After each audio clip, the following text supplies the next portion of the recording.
God, this thing is so fun.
It was inactive, but it was abandoned little bit after.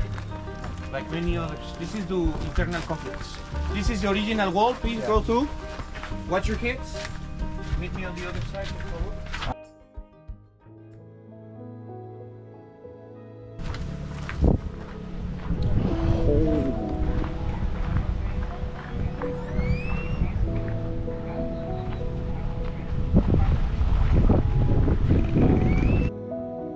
Inside of the walls, usually people live in huts made of perishable materials. See, amigos? We have an estimated population living in here, very, very small guys. From 200 to 300 people on the time here. See, but we're talking about, this is not a city, this is a merchant port. See? This is not where the population gets compacted, no? The population in some areas is compacted, see, but everybody lives in this area. See? Boba, for example, is the city that I was telling you about. It's the one responsible for this. Tulum, see, it's known to have thousands of people, I mean, tens of thousands, probably hundreds. See, we're talking about very, very big population. And these places were used for them to make east the trade. See, what kind of trade, amigos? All sorts of products. See, we're talking about maize, we're talking about squash, beans, fruits and vegetables from the region, like dragon fruit. You know what dragon fruit is? See, it grows naturally on the region. See? The same with minerals you can find from volcanic areas. See? Minerals were used as tools. These Mayan people didn't really have metallic tools or any technology. Everything you're going to be able to see right now was made with their hands and other stuff. See? They are able to create a material that's called estuco, or mortero de cal, which is like cement. What you can see, it's holding the stones at the moment. See, there's a material in between. And above most of this material, guys, like over there on that house, it used to have a cup.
I'm gonna try to remember everyone's name, but I don't want to promise you anything. I barely remember theirs. So I'm gonna be referring to you as Kendo. Kendo is the name of your boat, so it's the name of your group. Captain's name Jose. He's in charge of everyone. A big clap for Jose. We wanna see Welcome aboard. sailors are in charge of alcohol. We have Arturo. Hola, hola familia. Good morning. Welcome aboard. And we have Gil. He took a little lessons, you can see. My name is Mons. I'm your host. Anything you need, feel free to ask me, okay?